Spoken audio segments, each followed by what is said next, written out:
Hello and welcome back to Tresco Abbey Gardens. Today's episode is an arboreal special, showcasing some of our most iconic and frequently asked about tree species. So let's have a wander and check out some of the older, larger stars of the garden. Let's go.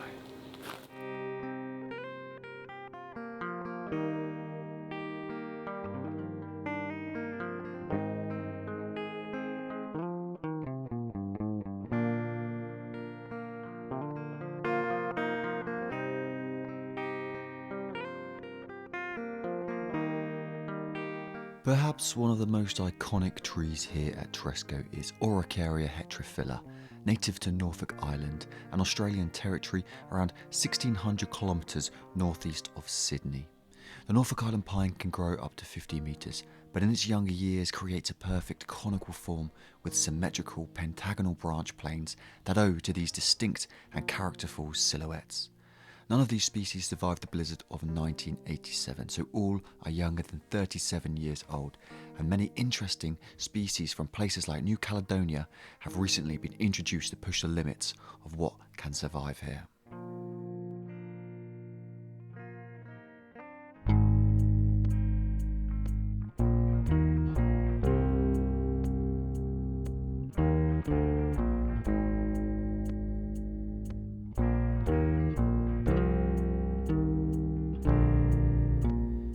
Chilean myrtle is a common tree here in the garden and has indeed naturalised in parts of West Britain and Ireland, and whilst we do spend lots of time weeding them out, they do make fine specimens in time. The smooth sculptural twisting trunks and limbs flake with age, revealing a splotchy contrast of cream and cinnamon brown patterning which radiates in the warm columns of afternoon light. The trees can reach 10 to 15 metres and produce a mass of white star-shaped flowers which, in late summer, develop into glossy purple-black aromatic berries.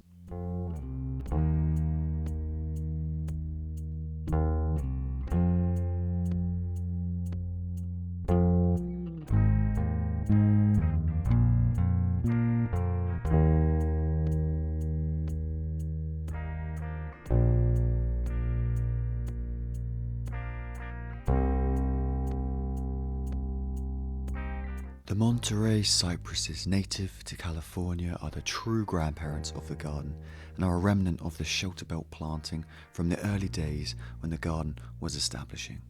The protection they offered allowed for many unusual trees and plants to survive the harsh, salt-laden environment. In ideal conditions, they can reach 40 metres with dense sprays of lemon-scented scale-like foliage. Unfortunately, the winds of time have taken a toll on these relics, slowly stripping them of limbs year upon year.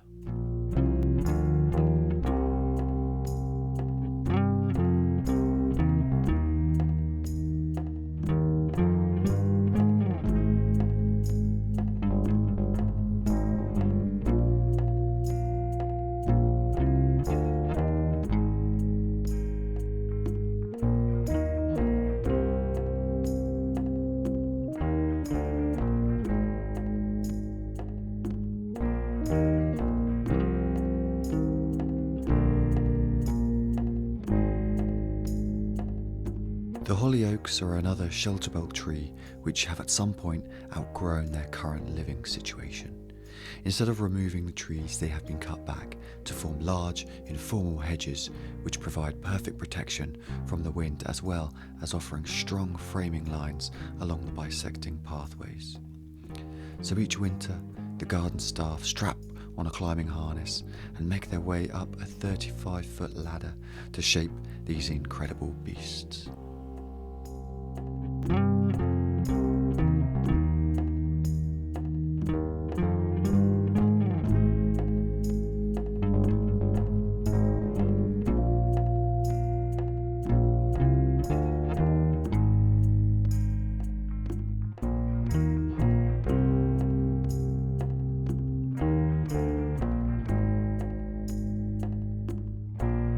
Here on the top lawn we have a fine example of a coward pine, another member of the monkey puzzle family native to New Zealand, where it is the largest tree by volume with trunk diameters at over 5 metres, close to rivaling that of the giant sequoias.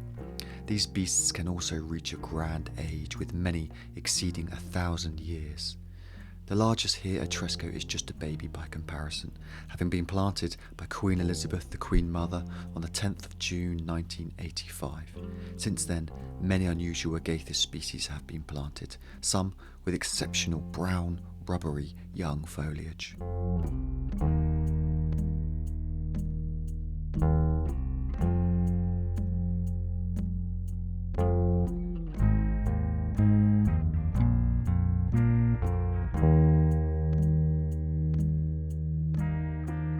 Next up we have Clethra arborea, a charming evergreen tree native to Madeira where it reaches just 6 metres. It self-seeds regularly in the garden and is fairly inconspicuous until it produces this intoxicating summer display of sweetly scented white bell-shaped flower panicles, similar in appearance to the unrelated monocot Convallaria majalis, otherwise known as lily of the valley. And of course the honeybees and red admiral butterflies seem to find the nectar of this tree simply irresistible.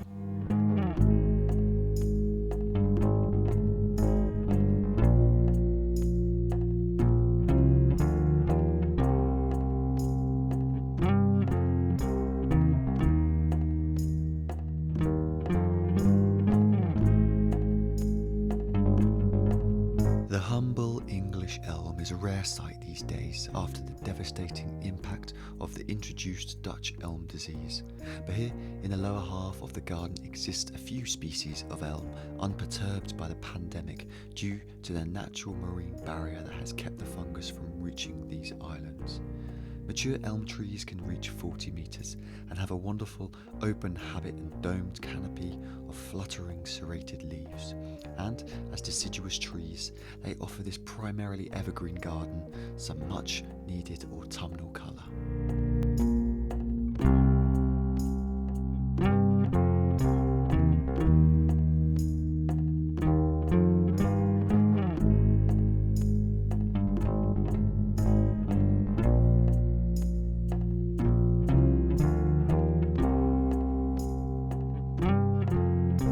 Banksia integrifolia is an evergreen tree in the Protea family, native to the east coast of Australia. It provides year-long interest by flowering perpetually with its greenish-yellow hairpin inflorescence that sits alongside the peculiar fruiting structure that appears to be part fir cone, part barnacle. The tree can generally reach 25 metres on a stout trunk covered in rough grey bark, and due to its adaptation to coastal environments, fits in splendidly here on the Isles of Scilly.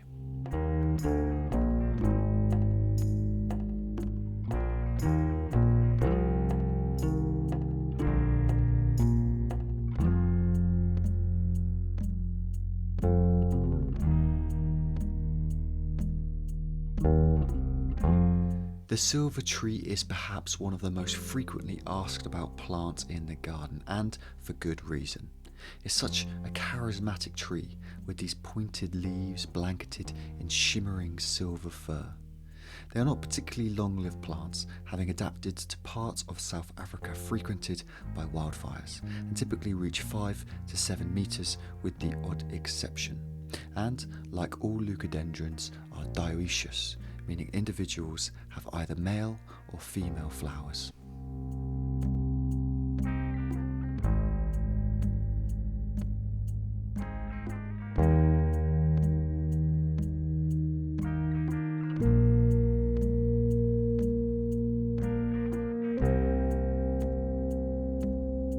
The Wollemi pine is a living fossil, thought to be extinct for some 60 million years until its recent discovery in 1994 in a secret canyon near Sydney, Australia, with fewer than 100 individuals left. The two largest specimens here at Tresco were from the first 200 cuttings taken in efforts to bolster numbers with an initial value of £2,000 per plant.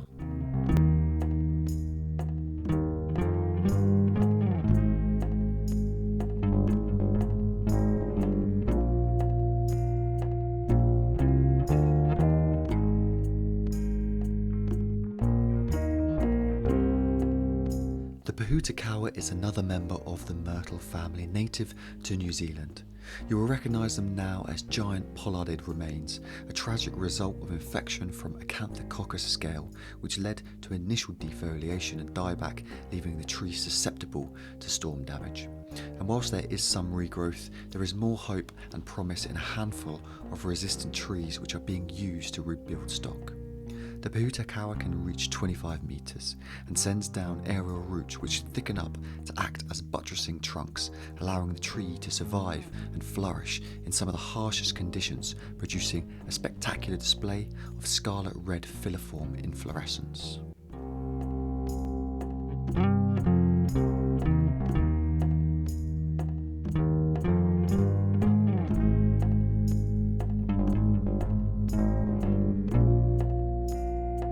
In the northwest corner of the garden, above the potager and the grassy walk, lies the Eucalyptus field, an open, sloping grassy acre or so, primarily dedicated to showcasing Australian trees and shrubs.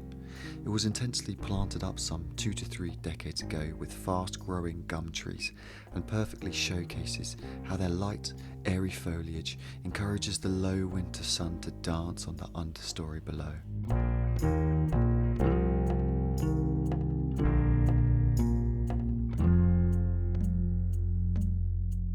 It is a peaceful space, rarely visited by large groups, and hosts some interesting specimens from the myrtle and acacia families, as well as being a key hangout spot for the often elusive golden pheasants.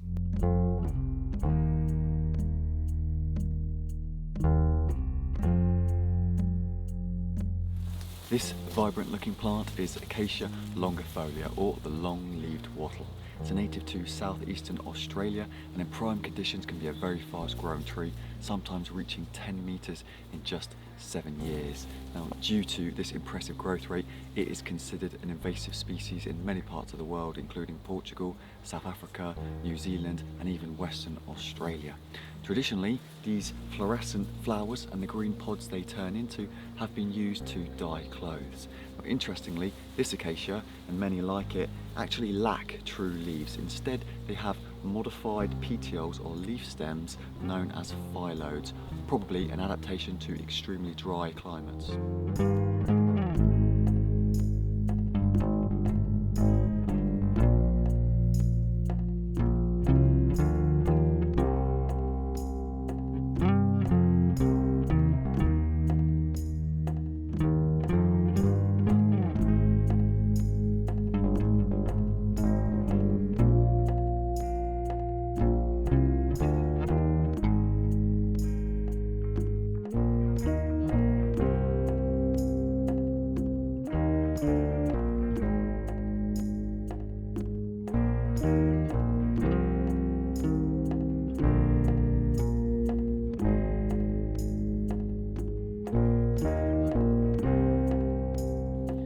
Right in the farthest corner of the eucalyptus field, you'll find this handsome specimen.